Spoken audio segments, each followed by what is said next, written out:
Speicher.de zeigt Ihnen jetzt, wie das QNAP TS464-8G mit RAM-Speicher erweitert werden kann. Der Hersteller QNAP schreibt für dieses Gerät in seiner technischen Dokumentation, dass das NAS-Laufwerk nicht mit RAM-Speicher erweitert werden kann. Zum Öffnen des Gehäuses wird die Frontblende nach links weggeschoben. Sofern bereits Festplatten in der NAS eingebaut sind, sollten die Festplatten zuerst beschriftet werden, da diese später wieder in der gleichen Reihenfolge eingebaut werden müssen. Nachdem die Festplatten ausgebaut sind, sind im Gerät die beiden Speichersteckplätze zu sehen.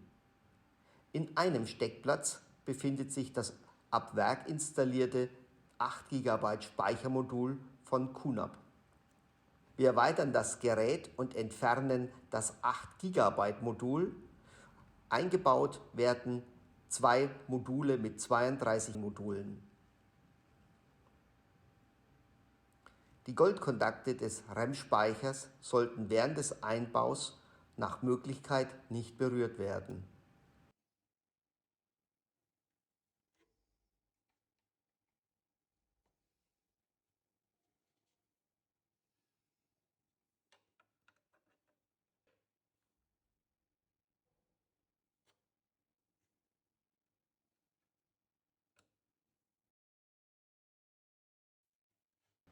Nach Einbau der Module werden die Festplatten wieder in der gleichen Reihenfolge, wie sie ausgebaut wurden, eingebaut. Der erste Bootvorgang dauert erfahrungsgemäß etwas länger. Hierbei leuchtet ganz oben beim Einschaltknopf die grüne LED. Sobald der RAM von der NAS erkannt wurde, erfolgt ein akustisches Signal und die LEDs der Festplatten beginnen zu leuchten und zu blinken. Sofern der Einbau funktioniert hat, kann im Systemstatus der QNAP TS464-8G der installierte Arbeitsspeicher überprüft werden.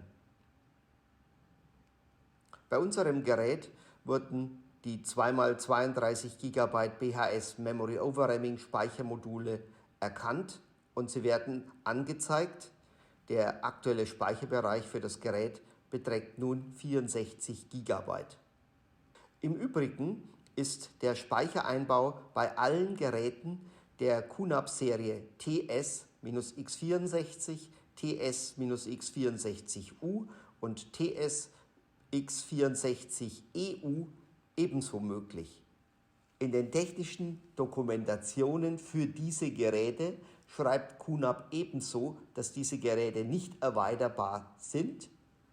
Wir konnten auch bei diesen Geräten ebenso feststellen, dass hier zwei Speichersteckplätze verfügbar sind. Viel Spaß beim Aufrüsten, Ihr Speicherteam.